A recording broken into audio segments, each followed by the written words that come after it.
Hi, everyone, and welcome to this is the second webinar focused on the topic of making the most of ESSA, helping states make the most of ESSA, helping states to focus on school equity, quality, and climate. And I'm here with my co-host for this day's webinar, Liz Meyer, here at the University of Colorado's NEPC. And I'm also representing here the Research Practice Collaboratory. This is a joint series sponsored by the Collaboratory here. And what the Research Practice Collaboratory is we're all about challenging traditional forms of educational research and how we relate research and practice to promote more equitable relationships between research and practice and also promote educational equity outcomes. We are funded by the National Science Foundation to support trying out and studying new models for relating research and practice. If you are out in the Twitter sphere and would like to tweet during this meeting, we encourage you to use these two hashtags, ESSA and a hashtag called RPPChat. And if you follow the history of that particular chat, it will also take you to an earlier series called the Research Practice Partnership Forum that we held in the fall of last year in the spring, that are focused resources and themes related to long-term research practice partnerships. So we welcome you here on behalf of the Collaboratory. We're here talking a little bit about the fifth indicator and its role in ESSA. And as you know, as part of ESSA, one of the requirements for state accountability systems that they must now include at least one additional indicator of school quality or student success that go beyond test scores. And so the people who are organizing this group and the people who are my guests today have all done some work working closely with states and to think about what are some good indicators that might be chosen by states that can focus on equity and climate, and also that what are some of the processes that they can use to actually go about selecting and testing those out. And so you'll see a little bit more about their work here. And I wanted to give a chance today to allow Liz Meyer to introduce herself and to talk a little bit about her interest in this area specifically. Sure. Good afternoon. I was excited to be a part of working on this project with Bill, particularly because of my deep interest and commitment to looking at issues of school climate. My area of research has been focused primarily on bullying and harassment, but looking at it from the whole school issue rather than an individual person issue. And so I see this as a real opportunity for schools to measure things that matter to students and teachers more than test scores, and that allows districts to think about going beyond just reporting suspension and expulsion rates, but thinking about actual lived experience in schools, safety, experiences with bullying and harassment, senses of belonging or community, and caring relationships with adults at school. So by prioritizing that, I think it will allow school districts to focus on things that really will impact students' engagement and success in their communities. Welcome, Liz. Thanks. And Liz and I, she's referring to a report that we developed, a policy memo for the National Education Policy Center with our colleague, Michelle Valadares. And the full report is available at this URL, which is filling onto the second line of my slide here. I also just want to announce right now, and I'll say more at the end, please do join us for the remainder of this series. There's one more series, and you can find where to sign up for that at learndbir.org/news. And you can also access the first webinar in the series through this top link, the NEPC link. You can actually follow. And there's a recording from our first webinar where we actually talked about the contents of our report. Michelle Valadares and I did. So I hope you will find that there and access the video there. So the second webinar today is an opportunity to hear additional guidance from leading policy researchers and institutes about indicators of equity, quality, and climate, and also to hear a little bit about what they know about what some of the states are up to in terms of indicators that they're considering for ESSA's fifth indicator. We have two presentations, and we'll have an opportunity in the next section to hear, in our third session, we'll hear from states and also district leaders who are trying out these and talk about their processes. So I'm joined today by Dr. Jessica Kardashian, who's a senior policy advisor at the Learning Policy Institute, and she's based in Washington, D.C. Her work focuses on developing federal legislative and regulatory strategy and policy. And prior to joining LPI, she served as the education counsel to Senator Bernie Sanders, a member of the Senate Health, Education, Labor, and Pensions Committee, and then as senior director for federal policy and advocacy at the Alliance for Excellent Education. And Dr. Liz Stosich is research and policy fellow at the Stanford Center for Opportunity Policy and Education. And her research focuses on the school conditions and learning opportunities that support teachers in engaging in ambitious instruction, including opportunities for teachers to use curriculum, assessments, and inquiry-based practices to meet the goals of standards-based accountability policies. And they are both going to begin, Jessica first and then Liz, today by talking a little bit about a joint report of their two organizations, Pathways to New Accountability through ESSA, and also share a little bit about new report and other work that they're doing. So without further ado, I'm going to turn it over to Jessica, who will give her presentation. And I would invite folks to add Q&A questions into the chat. We will let them get through both presentations. Liz and I have some questions, and we'll intersperse your questions with the ones that we have prepared to answer, ask them as well at that time. So we'll let them go through their reports and then take questions. So Jessica, it's all yours. Great, thank you very much. Appreciate this opportunity. And so we're really excited that, through ESSA, states have this opportunity to create a multiple measures accountability and improvement system, and are really taking advantage of the opportunity to include a fifth, sixth, seventh, or eighth indicator. I think one caveat before we kind of go into this is that, in addition, there's the selection of the indicators is one piece of this.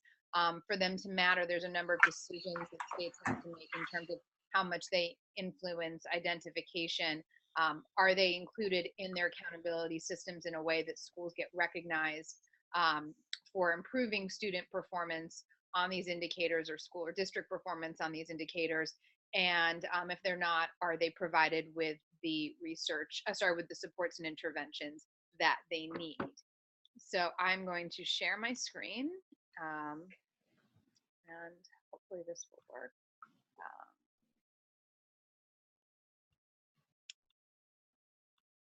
Great. So I'm assuming everyone can see. Okay, great. So one thing we can think about is, first, before you even begin kind of thinking about which indicators you're thinking of, is thinking about the three different ways that states can be used. So there are a number of federally required indicators around graduation rates, English language proficiency, and student assessment performance. And these are required ones that states have to use for identifying schools for intervention, monitoring their improvement once they are identified, and they are all required to be reported. So in addition to the federally required ones, there is this fifth indicator. And thinking about, as you think about your fifth, sixth, or seventh indicator, is this one that we want to use in order to identify schools for intervention and support? Does it make sense for the indicator to be used for this purpose? The second type of ways that you can use an indicator is just to report on the indicator. So this is an opportunity for states to kind of monitor status on these indicators, and to push for continuous improvement across the indicator. This indicator isn't used to identify schools or to provide supports, but something that the state thinks is important to monitor. And then finally, we think about a third category of indicators, and those that are used more for diagnostic purposes. So what are measures that are really helpful for schools and districts, and even at the state level, to identify why there are low graduation rates, or why there's gaps in student performance, and what we can look at to that will inform the types of interventions and support that will be provided to schools. Some districts may struggle with certain areas of school performance more than others, and may choose to add on additional indicators that they want to look at. And so there might be we don't want to create a laundry list of indicators, but really thinking about, are these indicators better served for identifying schools for intervention and support, or are they better served for diagnosing why a school might be identified as performing not well overall or by subgroup? And so the opportunity for additional indicators is really also a way to think about opportunity to learn indicators. So under NCLB, there was, primacy was placed on student test scores and those types of student outcomes. This is really an opportunity to look at the information about the resources and conditions that influence student learning outcomes. So the root cause of why students may or may not be performing well.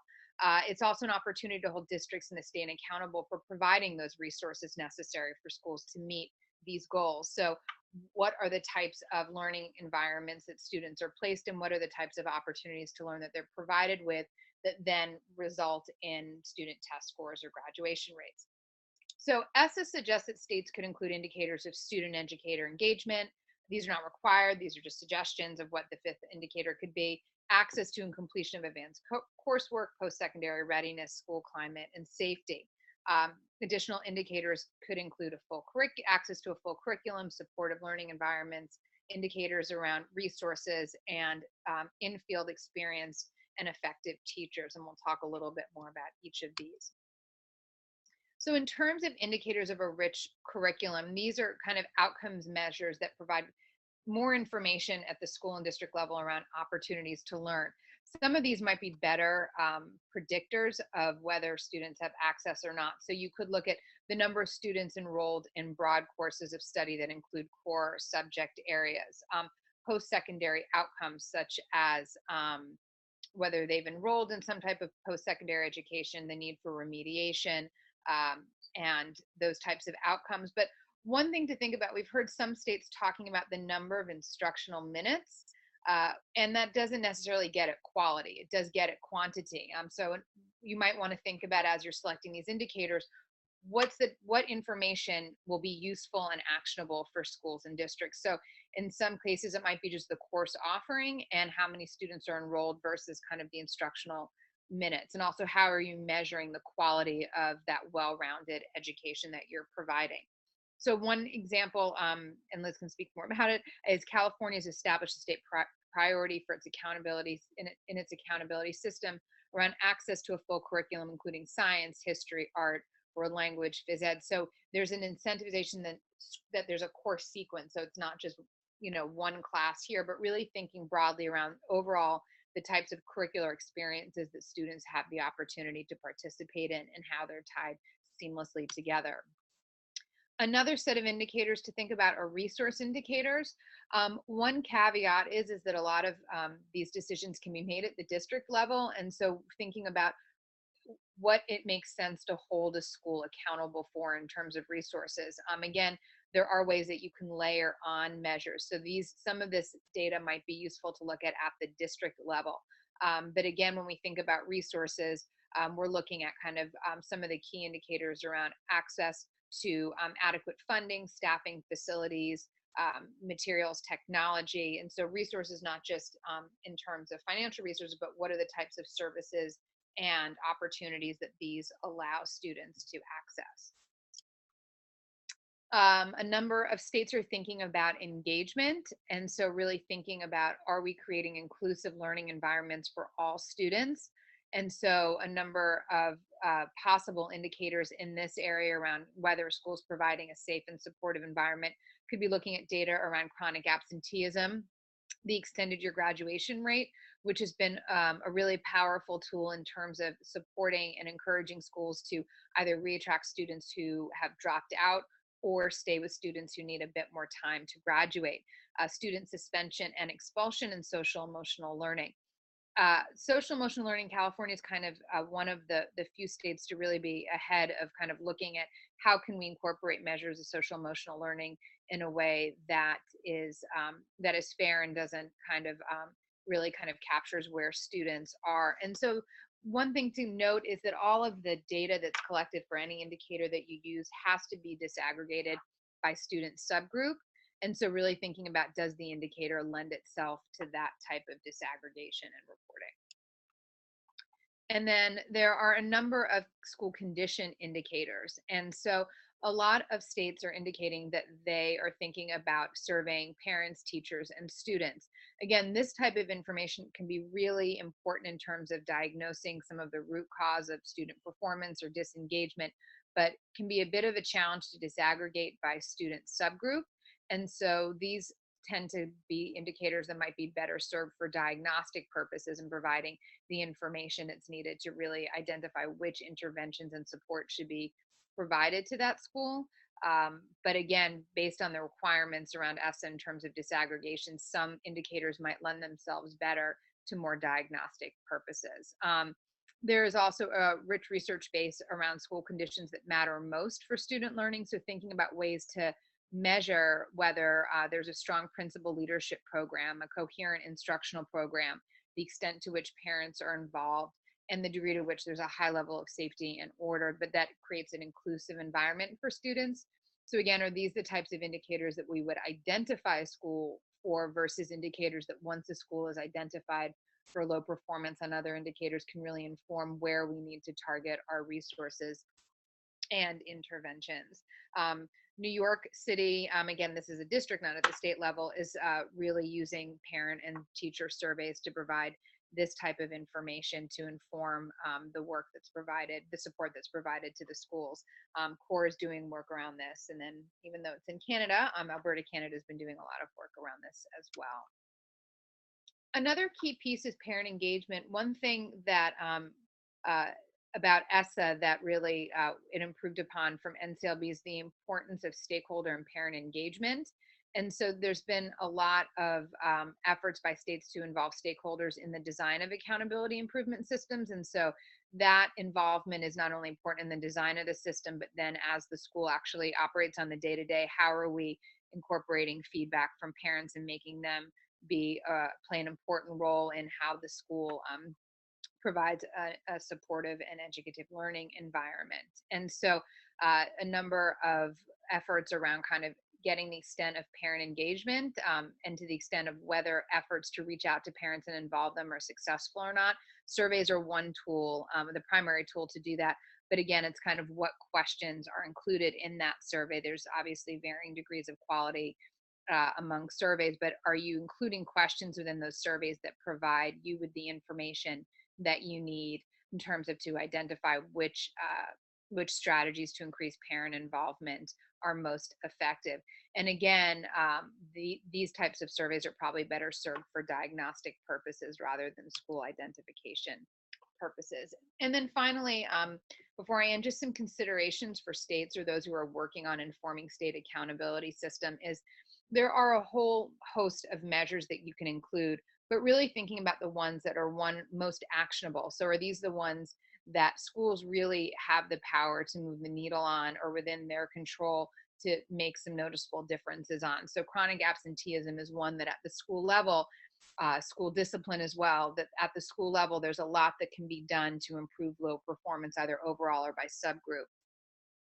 The other thing to consider is measures that allow for meaningful differentiation and discourage negative incentives.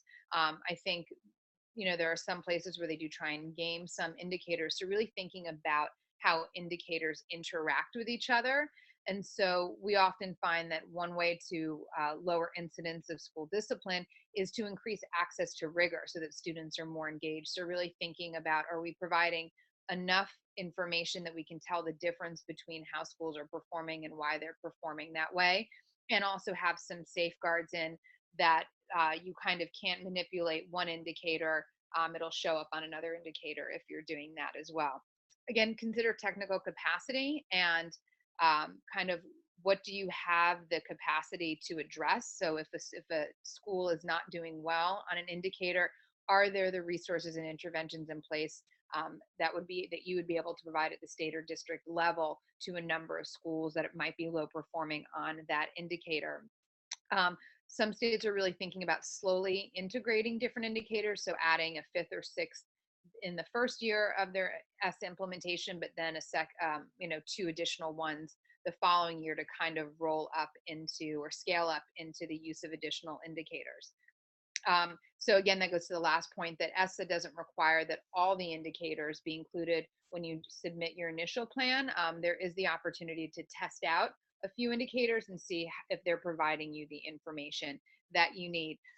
But again, there are a whole host of indicators, from school climate to chronic absenteeism to the extended year graduation rate and access to rigor, that can really capture what types of access students are having to an inclusive and rigorous learning environment. And so states can really think about what are the indicators we want to use, and then start thinking about for what purpose and what's the best plan to phase them in, so that we are able to provide the resources needed to schools that are not doing well on these indicators.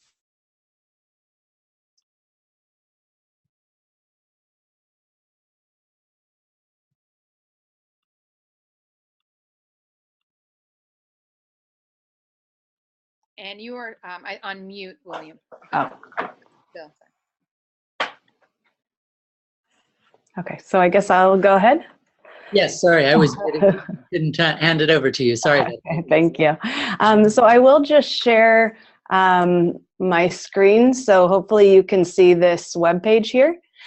So this is just a link if you're interested in reading our report. This is a report I worked on with colleagues at both Scope here at Stanford, as well as some of Jessica's colleagues at the Learning Policy Institute. And it also gives some really detailed information about some of the specific indicators that you might consider, including the very detailed examples that Jessica just shared. So what I'd like to do is just talk about sort of 3 big ideas that you might think about when considering indicators under ESSA.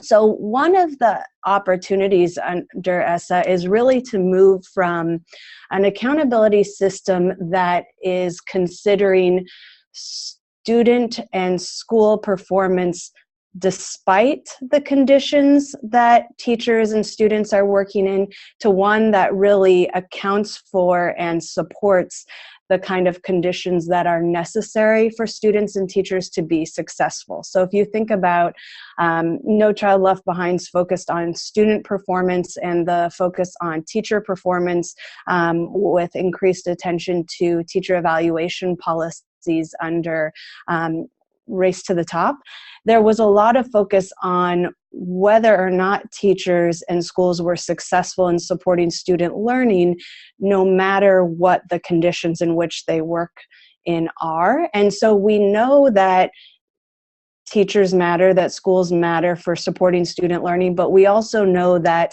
the schools that are most successful in supporting student learning and the teachers who are most successful are working in conditions that support that work with students. So for instance, there's been really a growing research base around the conditions that support teachers in not only being successful with students, but getting better at supporting student learning at greater rates when they work in schools with strong principal leadership, opportunities for collaborative learning, meaningful feedback on their teaching. So ESSA really incorporates this ability to focus on the kinds of conditions and the resources necessary for supporting student learning.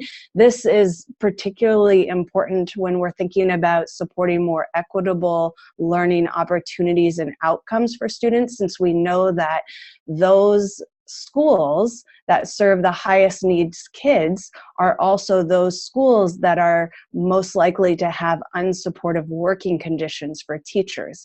So by pulling these kinds of climate indicators, for instance, school surveys, teacher surveys, parent surveys about the kind of supports available for student and teacher learning in schools, we then are holding not just the school accountable for student learning, but we're holding that district and that state accountable for making sure that schools have the conditions and resources necessary to be able to be successful with students. So for instance, those might include indicators, like I said, of surveys of school climate, but they could also include indicators of teachers' qualifications and teachers' opportunities to learn, because we know that those often are determined centrally. So districts are making a lot of decisions about which teachers are teaching in which schools and what the professional learning opportunities are that are available to teachers. So we can,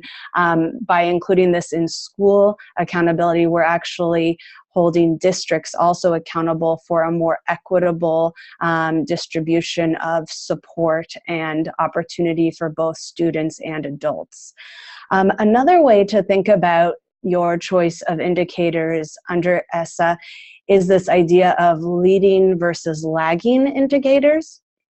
So for instance, our focus on student outcomes is really sort of the end game, right? That's what we're all working towards, but there is a lot of information that we could collect and include in our accountability system that would help give us early information that could help to better increase the chance that students, especially students who are at risk, have those opportunities that set them up for success. So for instance, all schools are required to include graduation rates in their high school graduation rates in their systems, but the core districts in California also include a measure of on-track indicators in 8th grade. So specifically, it includes information about students' grade point averages, their attendance, the number of D's and F's they've received, as well as whether or not they've been suspended. And so they bring all that information together to include basically an on-track to graduate indicator. So what that does is it both incentivizes attention to students early on so that we're not waiting until we see that students aren't graduating to intervene, as well as brings in sort of a greater shared sense of responsibility for making sure that students are supported in successfully reaching graduation, because that's included at the middle school level. So now we're not just having high school educators concerned about whether or not students are making it to graduation. We have middle schools also held accountable for supporting that kind of success. The last sort of big idea that Jessica talked about is considering early on how people will respond to these indicators. So by putting these indicators into your accountability system, you're highly incentivizing people to respond to these indicators. So there's a lot of, there's a lot of power, and there are serious penalties associated with these indicators that are chosen. And so we know that people are going to try to take direct action, which we want, but we also know that this could lead to some negative consequences that may be unintended. So for instance, in the past, there's been a focus on four-year graduation rates. And what we know from research is that disincentivize schools from serving those students who may need 5 or 6 years to graduate. Some of the students we care most about, so students who maybe began their formal education in the US only in high school, so newcomer youth, students who may have been incarcerated, or students who've been pregnant during high school. So these students may need more time, and we're actually disincentivizing support for them by focusing only on 4-year graduation rates. So there's an opportunity to focus on multiple cohorts, 4-year graduation rates, 5-year, 6-year. I know one of the biggest areas I've heard state leaders talking about this concern about how people will respond to the new indicators they may be interested in including is around social emotional learning indicators.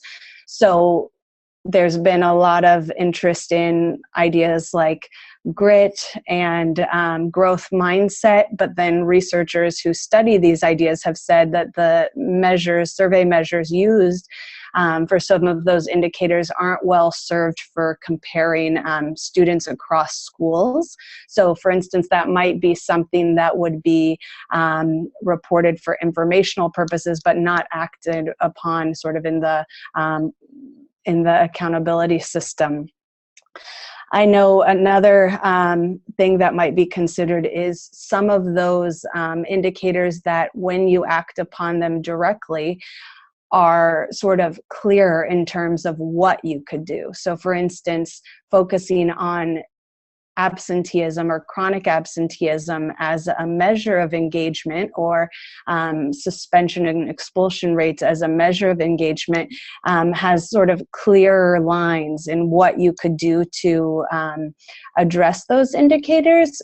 Whereas a measure like, grit or engagement in classes has sort of a fuzzier theory of action behind how you might act on those. So I think there's still great interest in some of these measures because we certainly want to create and incentivize engaging environments for learning that support students in taking sort of a learning stance and developing the sort of dispositions that will support them being successful. But I think there's still a lot of questions for researchers and leaders about what those indicators would really look like.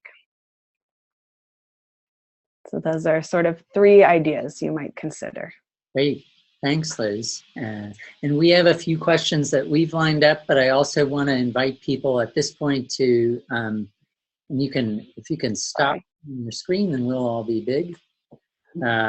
Invite people to also add questions in the Q&A, which should be at the bottom of your screen, and we'll be happy to try to answer those. You can also ask those questions out on Twitter if you prefer, because we have somebody monitoring the Twitter stream. So. All right, so my first question, and I'd like you both to take a crack at it, is which states are considering some of the indicators you've both recommended, and how are they proposing to integrate them into their ESSA plans? So maybe Liz, why don't you take a crack at it first, and then we'll throw it to Jessica. Sure. I think that, California's been a leader in this because they worked early on in integrating some of these additional measures in the core district school quality index. One of the big challenges for states is whether or not these measures already are available. So I do think that states have been really limited in sort of considering early on which measures are already available and which would need to then be created and collected in order to include these. I think there has been a lot of interest, sort of like Jessica was talking about, in having some indicators that are used to identify areas for support that might be also voluntary support rather than sort of more official action. So for instance, Iowa had been already working on a set of healthy indicators that looked at things like universal instruction and supportive climate in schools. And so what their current draft plan is including would be sort of some of these more central and required indicators as part of the formal accountability system, and then the healthy indicators being sort of an additional set of information that could be used to identify schools for possible and voluntary support from the state. Thanks.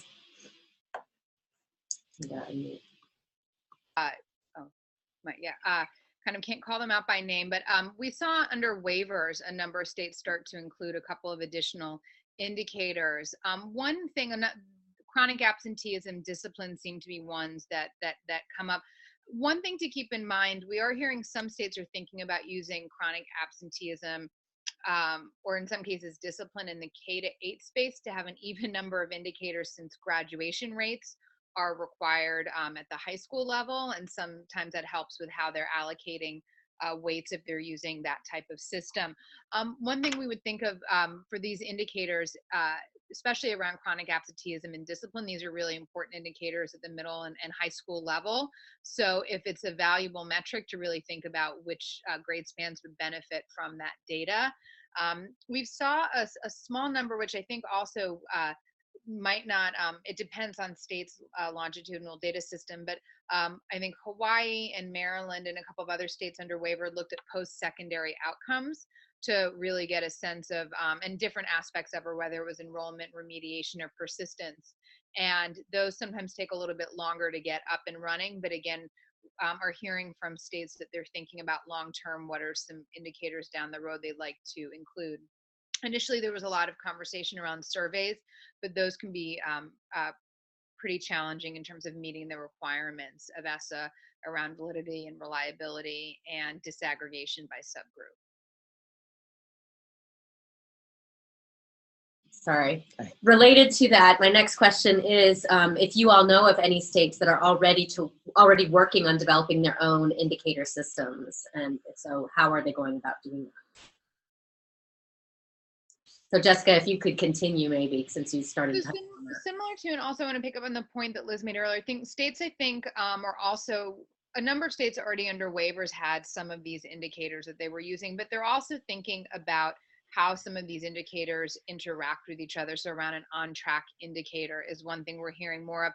There is some interest in kind of middle school indicators, in part because we know that access to AP courses in large part depends on the foundational courses in middle school. And so we're encouraged by, it's a small number of states, we'd like to see more states thinking broadly around kind of the foundational work that needs to be done in middle school, so that high schools, I think it's, one thing that we've heard from some states is that high schools have a challenge in increasing access to AP or IB courses when some students come in 9th grade and don't have the prerequisite courses they need in middle school.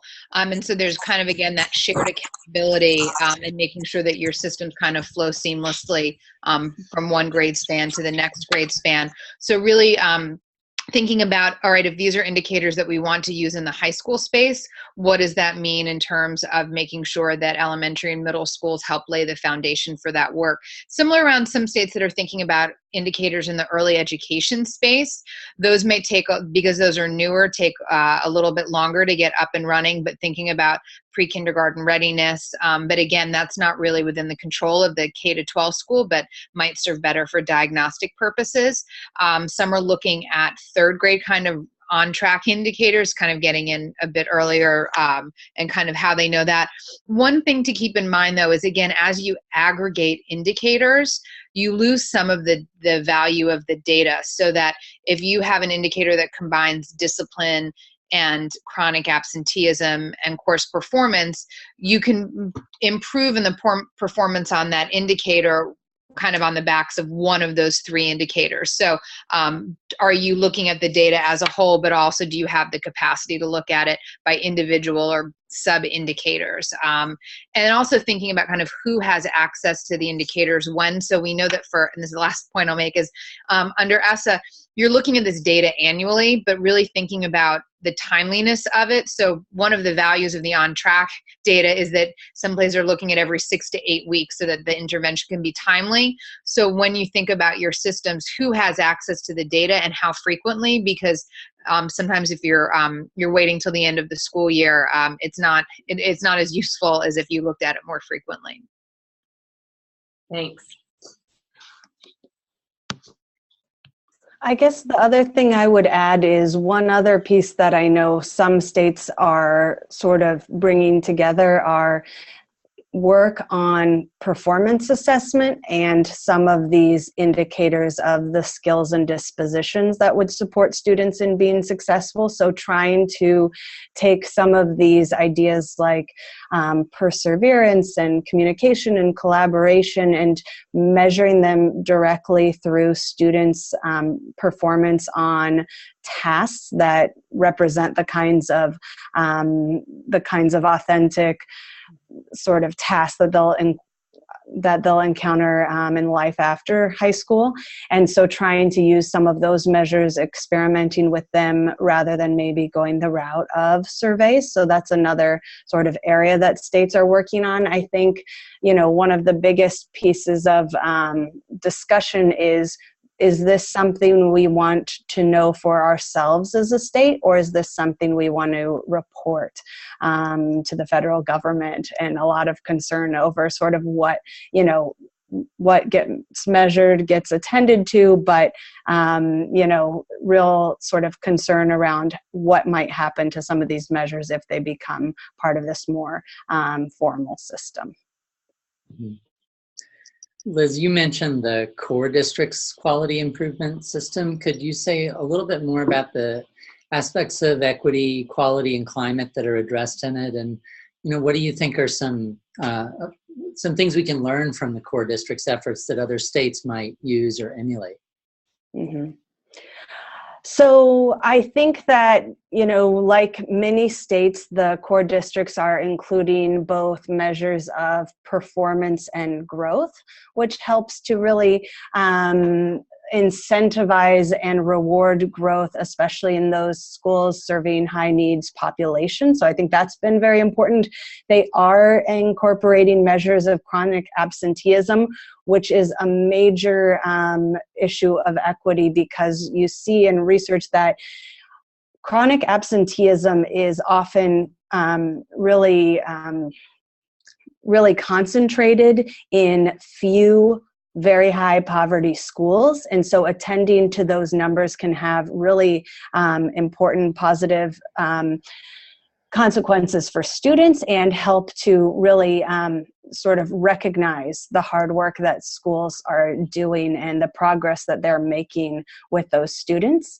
They're also looking at English learner redesignation, which I think is another really important and really tricky measure to develop, because you want to do a few things. You want to encourage and reward progress in English language proficiency across all areas of the continuum, because that's an area where we could get back to some of those sort of perverse incentives where you're attending to people who are just approaching English language proficiency and not paying attention to, for instance, newcomer youth who are far from reaching proficiency. So I think what they've done is make a metric for English language redesignation that both attends to and rewards the reclassification of these students as out of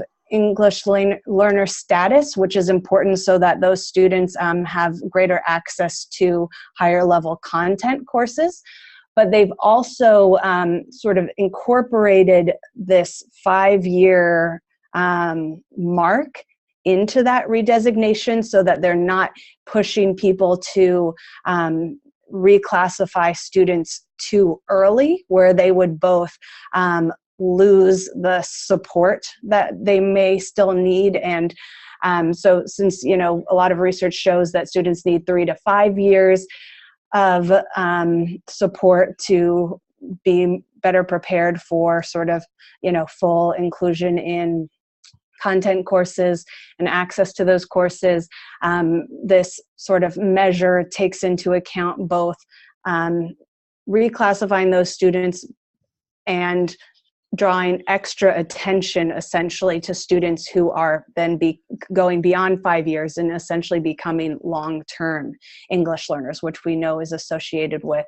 a much higher risk of dropout and low performance. So that's another piece that I think has been really important in terms of the core districts and what they're doing. I should have backed up and asked you to explain who the core districts are for people who are outside California and may not know what it is too, if you wouldn't mind, Liz.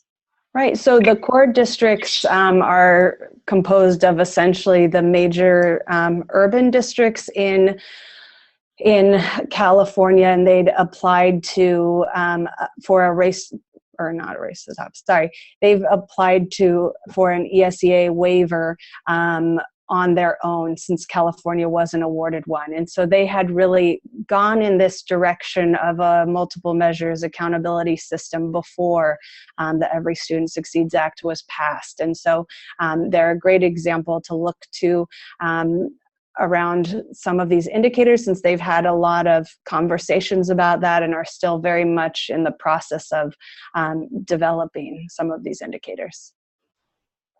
Jessica, did you have anything to add around the core districts, things that you think that people can learn from? Well, I think a lot, everything that was just shared, but I think the other thing to note is I just want to highlight is that you can also include growth on these different indicators. So if we're looking at access to AP coursework or rates of discipline or chronic absenteeism, you again want a system that recognizes that schools that are already doing well on this. So one of the things to consider when you're looking at growth is if a school has done a really good job at addressing chronic absenteeism is really low rates, that they're not penalized because there's not much room for them to grow. But that's something that can be addressed in how you're awarding kind of weights, or you're incorporating these indicators. But you want to see movement on these. And so I think if you're looking at discipline rates, you want to look at, are we not only reducing exclusionary discipline practices, but across all subgroups of students? I think, again, a reminder that when we're looking at these indicators, we want to make sure, especially in schools that have different subgroups of students or smaller numbers, that it doesn't look like we're making improvements on chronic absenteeism overall, when it's really the students who are struggling with it most, or that we're improving discipline, but not for the students where there's disproportionality in how they're impacted by this. I have a quick follow-up. Are either of you aware of any states that are actually using disproportionality in discipline and suspension rates in their indicator system and looking at it explicitly? Or is it just implied in the fact that you're going to look at gaps between different student groups? I think it's implied that you have to look at, you have to report on subgroups, but states are responsible if you're including discipline as an indicator. States are responsible for setting those goals and targets. And so kind of how much of a gap is allowed is up to the state. So we're hoping that as they think about, what is the term in ESSA is consistently underperforming.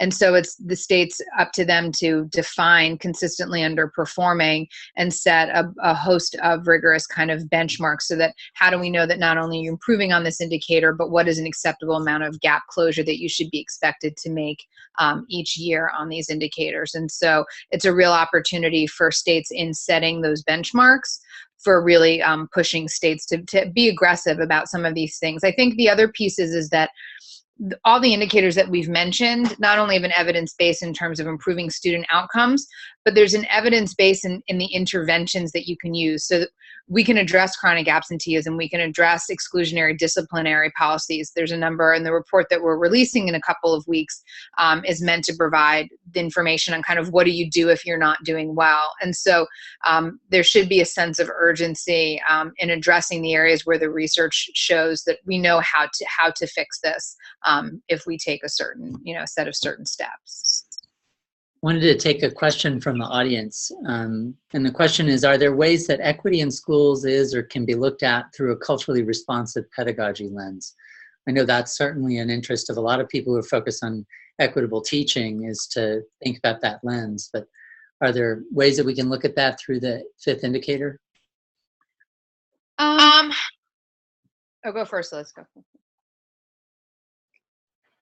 I guess what I might say is that one thing that's been happening at the state level is more of a focus sometimes on meeting minimum requirements. To be honest, there's been sort of, when I hear states talking about this, more of a push for most states to think about, what we are required to do under ESSA, and maybe some move to go slightly further. But then when I talk to district leaders in some states, so for instance, California's local control accountability plan allows local districts to incorporate indicators that they care about into their systems. I know some Colorado districts have been working on their own local measures that they'd want to include in their systems, that essentially the district would be holding themselves accountable for, rather than the state.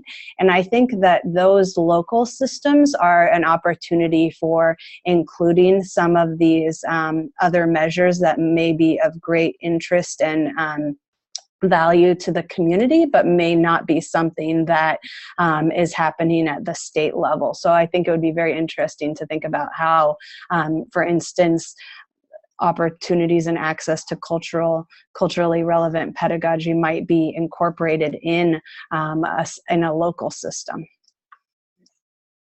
Right. The only thing, I would add is, or just to build on that, is when you think about, so if you are using student or parent surveys, for example, for diagnostic purposes, are there a set of questions that you can include to kind of get at that? I think the other piece is that these accountability systems are meant to inform the types of interventions and supports that are provided.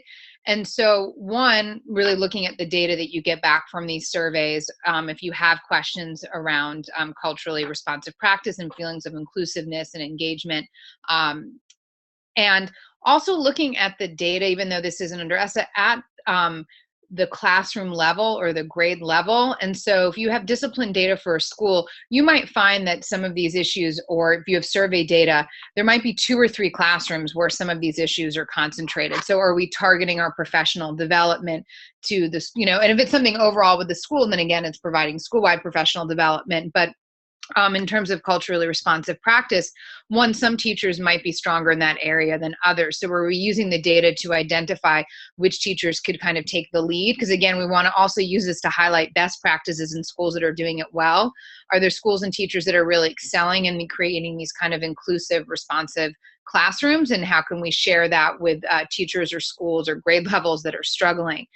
So I think you can embed it in some of the types of data that you collect, but it really should be part of the interventions and supports that you provide as well. Great. So I wanted to follow up and pick up a thread that Jessica started touching on, and that is to talk a little bit more about how should ESSA's evidence provisions, that is the need for evidence-based programs, be integrated within the accountability systems for the non-academic indicators. The main thing I would say is, one, I think when you require an evidence base, I think you want to think about ones that have the stronger evidence base or kind of produce the greatest gains in terms of student outcomes, so that there's a number of interventions that might have an evidence base behind them and may have shown to move the needle somewhat on student performance. But are you really selecting the ones that have shown the greatest increases in terms of student outcomes? And also thinking about whether that applies to your context. So is the evidence base, was it collected in a similar setting? Is this an intervention that's appropriate at a high school setting versus an early education setting? What were the conditions for that evidence base, for that success? What was the context within which it was delivered? So that you're kind of thinking critically that something may just have an evidence base or shown to have worked in one context, but really digging a little deeper and thinking about, all right, do I have those same conditions in my school or my district to show the same kind of results as well? Anything to add, Liz? No, I certainly would agree that sort of this focus on the context and whether the evidence points to strong indicators that this could be successful in a specific context, whether that's the grade level or sort of the urban, rural, suburban context, I think is especially important when it comes to the ESSA guidelines, and will likely point to some important areas for further research. But this, whatever support systems are created in a state could certainly create opportunities to both provide more nuanced and context-specific support, as well as create opportunities for gathering further evidence in some of those areas that we might have less information about, such as rural areas. And I have a little bit of a follow-up to that, which is many of the states are either selecting or have selected their indicator at this point. And what should happen next for these states? Like, what's a good process going forward? Because clearly you could have some of these unintended consequences you're worrying about. What would it look like for a state what would you recommend that they do after selecting the indicator? Oh, well, they have a lot to do after. I think one is, you want them to matter. So really thinking about how are we now looking at the data from these indicators in a way that identifies the right schools for the right types of support. And so whether it's assigning weights, whether you're using some type of index or some form of decision rules, are we really kind of getting the most out of the data in terms of how we're identifying schools? So I think one, you want to use them in a way that sets up a system of continuous improvement across all schools, across all indicators. Because if we're just having a system that identifies your lowest performing 5%, or your school with subgroup gaps, you could have easily, 90% of your schools that aren't captured by this. So are the indicators being used by the state in a way that encourages and supports continuous improvement across all schools on all indicators for all students? And then two, really thinking about the intervention side of this. So unless you have a sense of what supports the state and the district are going to provide if a school is not doing well on this, that's kind of a flag around the indicator. So if you were going to use chronic absenteeism or access to rigorous coursework, what is your state plan and district plan for supporting schools and improving on that? And also thinking about how is this going to inform our professional development or how we use our Title IV funding. So really thinking comprehensively beyond just the indicators, but how is the information that we gain from this aligned with kind of our assessments aligned with the indicators that we have selected and the types of environments that we want for students. So the indicators are very much the first step. But I think there's the alignment piece that comes at making sure that they actually matter and their states are in the position to help provide the support and districts provide the support to schools so that they do well on these indicators. Great. Before I give Liz a chance to answer, I just want to invite people, there's probably time for one last question if people have one from the audience. But now I'll let Liz answer a question about what happens after selecting your indicator. So I agree with Jessica that there's a major need for capacity building. So that includes in terms of both supporting leaders in schools and districts in responding to these new indicators, so helping them with ideas about what they could potentially do, as well as support for sort of the process of sense making around the indicators. There's been a push for and a strong interest in many states for locally determined indicators as well. But what I haven't seen so far is really support in building capacity for that process. So for instance, in California, we have the local control accountability plans, which really open up opportunities for community dialogue and engagement to make this accountability system better reflect the concerns and values of schools and communities. But what we've seen is that there wasn't really support, and the county offices in California are supposed to be supporting this process, but they haven't had a lot of support in what they might do to actually build capacity in districts for that process. And so I don't think that they've been fully taking advantage of the possibilities under this these new accountability plans. So there's a real need for capacity building in terms of what you could do in response to these indicators, but also how you make sense of them. So they're giving you information, but what are you going to actually do about that, and what's that process? So a lot of support and study of this implementation process will be important. That's great. Jessica, Liz, thanks for joining us today here on this webinar. I'm going to show a couple slides just to show you how to join for our last webinar of the series. We're very pleased to be able to have folks from, go to the end here, whoops.